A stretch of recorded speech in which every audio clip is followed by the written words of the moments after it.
¿Qué tal? Muy buenos días, bienvenidos. Esto es Contacto Directo. Hoy es viernes 19 de marzo del 2021. El rechazo de la Asamblea Nacional al proyecto de reforma a la Constitución de Iniciativa Ciudadana, la eliminación del Consejo de Participación, independencia de la Fiscalía, entre otras propuestas. ¿Quedan truncadas? Ya lo revisamos. Hola Lenin, ¿qué tal? Buen día. Hola de mis amigos televidentes, un buen día para todos. En otro tema, las ex candidatas a la vicepresidencia de la República lanzan propuestas, ideas, llamados a los candidatos de segunda vuelta, Guillermo Lasso y Andrés Arauz. Lo vamos a revisar.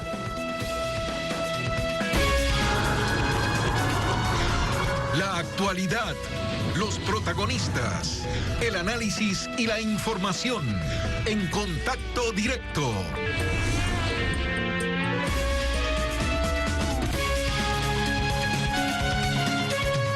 La nueva mayoría móvil en la Asamblea, constituida por Alianza País, con correístas y exmorenistas, rechazó 2 veces el proyecto de urgencia económica para blindar la dolarización, asumiendo el CAL competencias que no le son propias.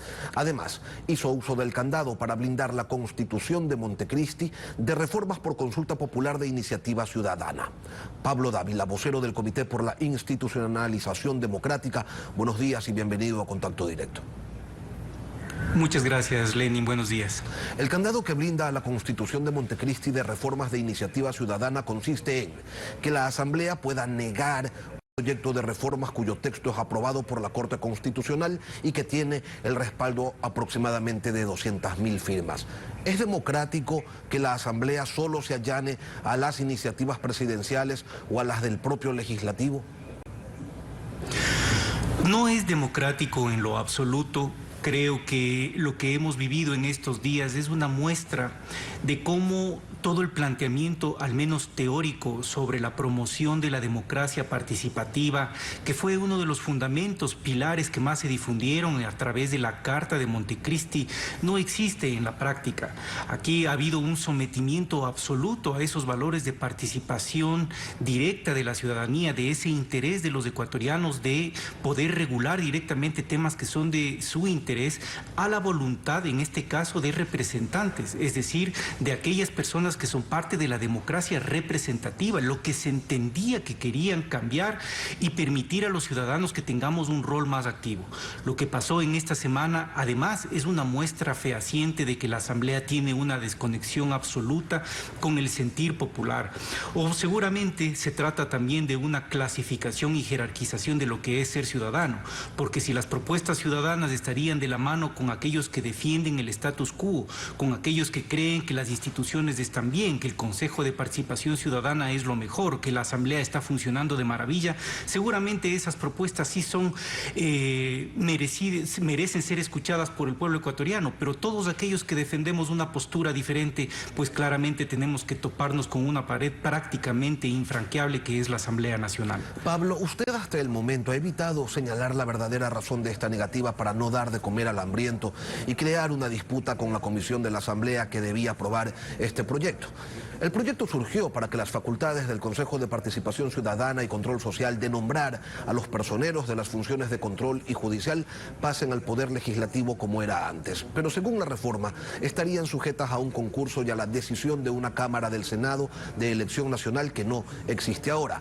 ¿Es esta, le pregunto, la verdadera razón para que una comisión de asambleístas provinciales niegue este proyecto que les quita esta atribución que tenían desde los tiempos de la partidocracia? Yo creo que es una de varias razones por las cuales la comisión ha excluido de la discusión del Pleno de la Asamblea el tema de la bicameralidad. Pero en el fondo lo que hemos podido ver es que hay un montón de razones de orden estrictamente político, de intereses de corto plazo, que responden a la coyuntura de orden político. Eso es lo que ha hecho la Asamblea. Priorizar la actual coyuntura política, los actuales arreglos para poder destruir totalmente una propuesta de orden ciudadana. Yo creo que lo actuado por la Comisión y lo actuado por la Asamblea es una vergüenza. No solamente es una vergüenza para quienes tratamos de impulsar una administración y una gestión de la cosa pública de una manera diferente, bajo valores diferentes. Es una vergüenza para todos los ecuatorianos, porque nos han prohibido la posibilidad de expresarnos en las urnas sobre temas fundamentales y nos han prohibido de una manera extremadamente burda.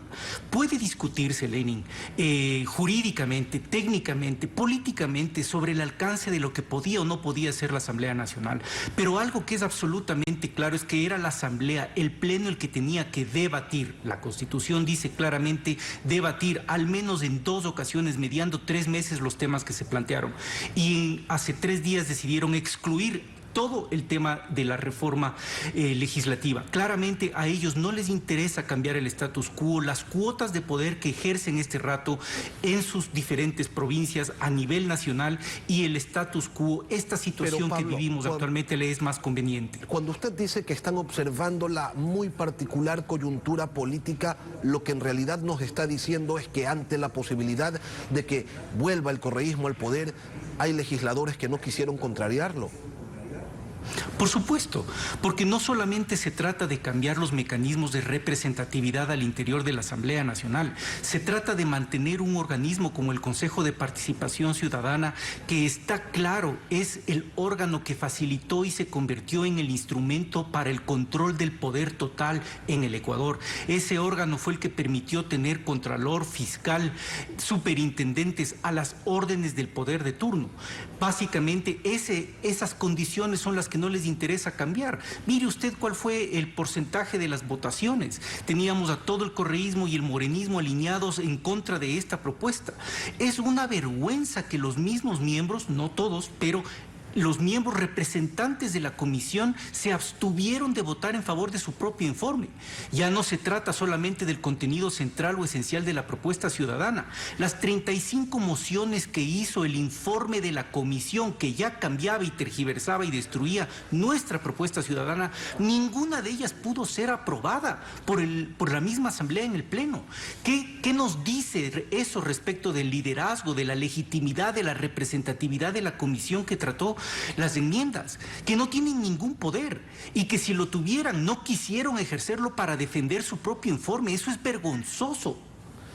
Y no tienen ningún poder dentro de la comisión para hacer valer al menos lo que habían resuelto anteriormente, pero Pablo, ¿qué valor tienen las firmas legitimadas ante el CNE y el texto de la consulta aprobado por la Corte Constitucional? Parecería que ninguno frente a una mayoría de asambleístas. Y además, ¿cuál es el antecedente que queda cuando vengan otras organizaciones de la sociedad civil a solicitarle firmas a la gente, a decir respalda esta propuesta de reforma o este proyecto de ley? La gente va a decir, no, ¿para qué? Si al final en la Asamblea esto puede ser tranquilamente echado al tacho de la basura. ¿Qué recursos les quedan todavía, si es que les queda alguno? Respecto de la primera pregunta, pues efectivamente parece ser que a ojos de la Asamblea Nacional y de sus actuales miembros, las firmas que representan una petición ciudadana no sirven para absolutamente nada. El caso concreto es que nosotros presentamos más del 1%, que es lo que exige la Constitución. Si a mí me hubieran dicho que recoge el 5%, eso es lo que hubiera hecho. Pero en la práctica, la verdad es que yo hubiera podido recoger con toda la campaña de Actúa por Ecuador el 10, el 15, el 20% de firmas que no hubiera servido para absolutamente nada, porque la Asamblea no quería saber de este proyecto. Si tenía una sola observación, tenía precisamente que cumplir con su trabajo de debatir y mejorar la propuesta. Pero la única reflexión válida para los técnicos, expertos y miembros de la Comisión y del Pleno de la Asamblea que aprobaron este tema es: no estamos de acuerdo, no nos gusta el Senado, no nos gusta la bicameralidad, creemos que es inconveniente, creemos que es muy costoso, creemos que es muy burocrático, no hay alternativa, por tanto rechazamos la propuesta. Teniendo claro que la oportunidad electoral del correísmo en una segunda vuelta refuerza los acomodos de esta mayoría móvil, y poniéndonos coyunturales, le pregunto, Pablo, ¿una forma efectiva de romper este candado sería que el pueblo acepte la consulta popular convocada por el próximo presidente no correísta, estableciendo una asamblea bicameral? Sin duda alguna, creo que una lección que nos queda es que el poder público formal es el mejor canal para tratar de cambiar y tener algún impacto en el país. Si es que hay uno de los candidatos que ha planteado esta posibilidad, hay que impulsar eso definitivamente. Pero yo quiero decirle al país, a usted, Lenin, y a todos los ecuatorianos que apoyan esta propuesta, que nosotros vamos a continuar nuestra cruzada, básicamente hasta el final. Vamos a defender las 300.000 firmas y vamos a llegar a la Corte Constitucional porque tenemos argumentos de sobra. Mire usted que la Asamblea Nacional nos excluyó del debate. El artículo 103 que dice claramente que nosotros somos parte del debate. No éramos una comisión ciudadana cualquiera para que nos escuchen una opinión. Somos parte y representantes y actores fundamentales del proceso y nos prohibieron participar. Sacaron del debate un elemento esencial sobre el cual debían debatir. No solamente afectaron los derechos del comité, de los ciudadanos, sino de los propios legisladores para votar. Yo le pregunto a usted, Lenin, a los ecuatorianos, ¿alguien tiene idea de cuál es la reflexión, los argumentos, el sustento jurídico para el voto de cada uno de los asambleístas? Ninguno. Ninguno, porque se mandaron 3 horas seguidas votando a una de las mociones, pero no debatiendo las mociones, votándolas, simplemente expresando no quiero, no hay los votos suficientes y hasta luego. Eso es inconstitucional y llegaremos a la Corte y le diremos todos estos elementos que atropellaron nuestros derechos y los derechos de los ecuatorianos, que lo único que hemos pedido es expresarnos en las urnas. Puede ser que la gente esté en desacuerdo, que un porcentaje de ecuatorianos no les guste la bicameralidad o eliminar el Consejo o la independencia de la Fiscalía, pero podían votar que no. Los asambleístas podían salir a hacer campaña y votar que no, defender su cuota parcial de poder, pero podían votar que no. Lo que no podían era prohibirnos a los ecuatorianos la posibilidad de expresar y decidir por nosotros mismos qué Ecuador queremos en el futuro. Recordemos, Pablo, el proyecto de reforma constitucional, ¿qué procedimiento establecía para que la función legislativa asuma el rol de designar autoridades de control representativas de la ciudadanía y no del Poder Ejecutivo? Bueno, actualmente todas esas designaciones se hacen a través del Consejo de Participación Ciudadana, si entiendo bien la pregunta. Nosotros estábamos planteando que las atribuciones de designación de autoridades pasen a la Asamblea Nacional, pero algo que salió en todo el proceso de levantamiento de firmas es que los ecuatorianos no están contentos tampoco con la Asamblea Nacional. Todos los días que la Asamblea Nacional hace o deja de hacer algo es un acto de descrédito y que genera desconfianza en los ecuatorianos. Nosotros nos vimos en la obligación de responder a esa valoración ciudadana y generar un mecanismo alternativo. Todos los principios, Lenin, de la Constitución de Montecristi sobre concursos públicos, veeduría ciudadana e impugnación ciudadana en los concursos para designar autoridades, todos los plasmamos nosotros en la propuesta para que haya una combinación entre nominación de una Cámara de Representantes y designación por una Cámara de Senadores, manteniendo una independencia clara en ambos procesos y mediando un concurso público con intervención de la ciudadanía. Nadie ha dicho una sola palabra sobre eso. Los principios de participación que consagra Montecristi los pusimos en la propuesta, porque entendemos que ese es el espíritu de la Constitución que hay que respetar, pero quienes la han irrespetado precisamente son quienes la crearon. ¿Por qué? Porque para ellos las herramientas de representación y participación ciudadana solo valen cuando son planteadas por ellos mismos o por los ciudadanos que están atrás de ellos, porque aparentemente aquí hay ciudadanos de primera y segunda clase. Los ciudadanos correístas y morenistas que empujan este proceso y que validan todo y que están de acuerdo con todo son ciudadanos, y los que estamos en desacuerdo y que siempre estaremos en desacuerdo con el abuso de las instituciones no tenemos ni siquiera la condición de ciudadanos y no podemos usar las herramientas que Montecristi creó. Esas son creadas solamente con un interés particular y en favor de ciertas personas. Pablo, ¿cuál era la razón por la que ustedes consideran que debe desaparecer el Consejo de Participación Ciudadana? El Consejo tiene 3 atribuciones o 3 bloques de atribuciones particulares: promover la participación ciudadana, luchar contra la corrupción y designar autoridades. A lo único que se dedicó fue a designar autoridades. La lucha contra la corrupción creo que queda claro que se ha destapado, es el mayor problema sistémico que tiene nuestro país y le corresponde a otras autoridades. Hay que fortalecer la Fiscalía General del Estado y nuestra propuesta hablaba precisamente de independizar y fortalecer la autonomía de la Fiscalía General del Estado, pero tampoco fue aceptado. Por otro lado, la participación ciudadana tiene que organizarse libremente, tiene que ser objeto de los mecanismos que prevén los diferentes instrumentos jurídicos, pero con la organización primigenia de la ciudadanía. ¿Qué sentido tiene pedirle al Consejo de Participación Ciudadana? ¿Acaso yo he tenido que irle a pedir permiso al Consejo de Participación Ciudadana para organizar esta campaña? Actúa por Ecuador en favor de una propuesta de reforma parcial. ¿Por qué tendría que hacerlo? Si puedo conseguir el 1% de los respaldos ciudadanos que manda la Constitución, yo no necesito que el Consejo me diga qué hacer y qué no hacer. Pero es tan risible lo que hay actualmente, que el órgano que más feliz está de que nos hayan bloqueado la propuesta en la Asamblea Nacional es precisamente el Consejo de Participación Ciudadana, el órgano que debería ser el llamado a estimular este proceso, aun cuando sea su interés institucional o individual el que esté de por medio. Porque si creen que la participación es realmente un derecho que debe defenderse, entonces que seamos los ecuatorianos en las urnas los que definamos si queremos o no queremos ese tipo de instituciones en el país. ¿Alguna vez la Asamblea ha aprobado un proyecto de ley o de reforma a la Constitución de iniciativa ciudadana? No, absolutamente no. Y lo digo en presente porque todavía tenemos una posibilidad, pelear en la Corte Constitucional para que ello ocurra. Vamos a llegar a las últimas instancias en ese sentido, pero claramente estamos viendo una muestra adicional de que todo este discurso de democracia participativa no pasa de ser un discurso.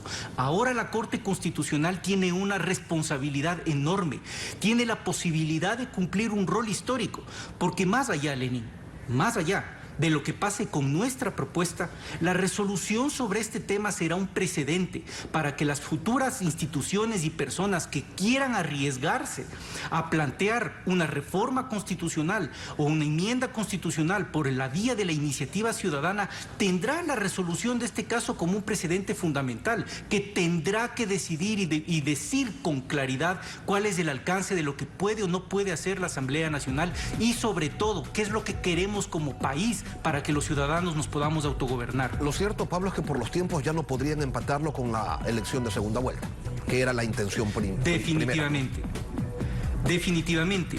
Y para todas aquellas personas que cuestionan el tiempo de trabajo, los costos que esto pueda representar, antes de endilgar esa representación a quienes hemos tomado la iniciativa de promover una iniciativa desde hace 2 años y medio, piensen en la responsabilidad que tiene la Asamblea Nacional en este proceso.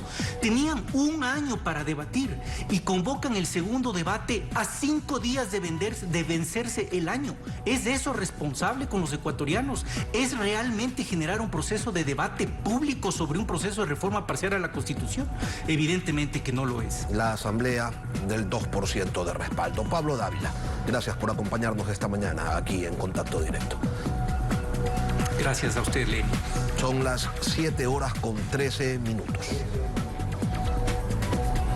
Vamos a una pausa y al volver, transparencia en política, la gobernabilidad, el aborto, erradicación de la violencia, el llamado a los candidatos finalistas de segunda vuelta. Ya regresamos con Verónica Sevilla, ex candidata a la vicepresidencia de la República por el partido Suma. 5 ex candidatas a la vicepresidencia de la República decidieron juntar esfuerzos y proponerle al país una nueva mirada en 5 aspectos fundamentales, como lo son la transparencia, la gobernabilidad, el desarrollo sostenible, los derechos humanos, los derechos de las mujeres y la no violencia. Verónica Sevilla, ex candidata a la vicepresidencia por Suma, forma parte de este colectivo. Buenos días, Verónica, bienvenida a Contacto Directo. Buenos días, Lenin. Buenos días a todas y todos los que nos escuchan. Un lindo día, un gusto estar aquí nuevamente. Ustedes hablan de una nueva mirada, de una tercera vía. ¿Una tercera vía que lleva a dónde? Bueno, la tercera vía es justamente esa vía ciudadana. Acabamos de ver a Pablo Dávila hablando sobre una propuesta ciudadana que se presentó. Yo creo que definitivamente el habernos unido, yo digo, la historia del país nos llamó en un momento a ser candidatas a la vicepresidencia, pero hoy nuestras historias propias nos juntan en esta que es una iniciativa desde la ciudadanía, desde esa mirada de mujeres profesionales, independientes, sin bandería política, en unidad, por 5 ejes fundamentales que usted ya los ha mencionado. ¿Cómo ¿no? que no tienen bandería política? Tienen 5 banderías políticas distintas. Recién nomás estuvieron de candidatas acompañando distintas organizaciones y distintas visiones. Por eso le preguntaba, esta tercera vía que ustedes proponen, luego de venir de corrientes, en algunos casos radicalmente diferentes, ¿hacia dónde va? Bueno, va justamente a aportar por el país, dejando las diferencias y apoyando desde las coincidencias. Y por eso hemos hablado de esos 5 ejes que deben ser transversales a toda la administración pública y privada, a los 5 poderes y funciones del Estado, que son la transparencia, poder dejar ver lo que hacen, poder dejar ver los votos, bueno, ya no se hizo, poder acoplar esas iniciativas ciudadanas. La gobernabilidad es la consecuencia de la transparencia. La gobernabilidad es que pasen cosas buenas para el país. Los gobernantes tienen que hacer que las cosas pasen y eso vamos nosotros a demandar y a estar pendientes justamente las 5 para que eso suceda en este país. Como ya ve, acaba de pasar esta semana que no dejaron pasar esa iniciativa ciudadana tan importante para la independencia de la Fiscalía y también para la eliminación del Consejo de Participación Ciudadana. No la dejaron pasar, eso es no dejar gobernar, eso es ingobernar el país. Así lo decimos nosotras. Luego viene también el desarrollo sostenible y el desarrollo sostenible implica un nuevo plan de desarrollo para el país. Hemos pasado apagando incendios, hemos pasado en los gobiernos haciendo cosas para el día siguiente y hemos llegado al estado en el que está el país porque no ha habido previsión, porque no ha habido planificación. Verónica, y luego están los derechos de las mujeres. Sí, vamos a ir analizando punto por punto. Usted se me ha adelantado ya tocando 3 y no es que los derechos de las mujeres no sean importantes, claro que lo son y vamos a tocar también ese aspecto. Pero yo quisiera detenerme un momento en el tema de la transparencia, porque ustedes son las 5 integrantes, las 5 ex candidatas, son mujeres profesionales en distintos ámbitos, empresarias, exitosas, también son políticas, hablan de transparencia y cómo garantizamos una segunda vuelta transparente si la primera para algunos sectores no lo ha sido. ¿Se puede recuperar este proceso mal hecho o lo que empezó mal no puede sino terminar mal también? Bueno, creo que tenemos la segunda vuelta y la segunda vuelta es una oportunidad para hacer las cosas bien. Es decir, para tener una buena comunicación, para tener un control adecuado desde el CNE, que es el organismo y el órgano de la función electoral que debe precautelar los votos que son de los ciudadanos, señores. Los votos son de cada una y cada uno de nosotros. Esto quiere decir que el Consejo Nacional Electoral debe cuidar eso y ese es su llamado constitucional. Hoy el Consejo tiene que reinventarse, tiene que ver que su sistema de conteo de votos sea adecuado, tiene que revisar eso, tiene que revisar el tema de las mesas electorales. Sabemos que más de 5.800 personas no atendieron al llamado nacional y yo quiero hacer aquí un llamado a quienes están, estas personas, a estos ciudadanos que deben asistir el día de las elecciones a cuidar los votos que son de nosotros, que son de nosotras y nosotros que somos quienes vamos a poner a la persona más talentosa a manejar el país. Usted decía, la gobernabilidad es que le pasen cosas buenas al país y esa es una aspiración que se avisora lejana para el próximo gobierno. Esta afirmación la hacemos con una simple observación a la composición de la próxima Asamblea Nacional, donde nuevamente las mayorías móviles impondrán el ritmo al que se mueva la política y ese ritmo no es el que le interesa al país, sino el de los intereses particulares. Entonces, ¿cómo resolvemos ese problema? Bueno, resolvemos ese problema primero haciendo conciencia. Yo creo que ya esta nueva asamblea tiene la oportunidad también de ser esa nueva asamblea, esa asamblea que trabaje con el Ejecutivo, en esos proyectos que permitan que el país fluya. ¿Y por qué le digo así en palabras sencillas? El hacer que las cosas pasen en el país para el bien de las y los ecuatorianos y de quienes viven en nuestro país. Porque ¿cómo puede ser posible que una fiscalía no tenga la independencia necesaria para justamente luchar contra la corrupción? Es un sinsentido, por no decirle un absurdo. Entonces, definitivamente, hay que estar sobre estos intereses políticos, partidistas o de gremios o de élites, porque ahora hay élites para todo, que están pensando y hay que cambiar la política del país. Nosotros estamos también planteando generar una escuela de políticos nuevos, jóvenes. Las tendencias que se han visto en los resultados de la primera vuelta nos hablan de que la juventud quiere otro tipo de país y otro tipo de políticas y de políticos, y en esa también la inclusión de la mujer, obviamente, pero Verónica, también la inclusión de las iniciativas ciudadanas que, como vemos, pues no pasan de una asamblea que además tiene el 2% de popularidad. Es decir, ahorita los resultados de esta asamblea son nefastos y la nueva asamblea tiene la oportunidad de cambiar eso, porque no podemos seguir con un país con peleas que son esto que sucede. El país es ingobernable porque se pelea lo legislativo con lo ejecutivo. Verónica, y esto no puede ser porque son un equipo que tienen que sacar adelante el país.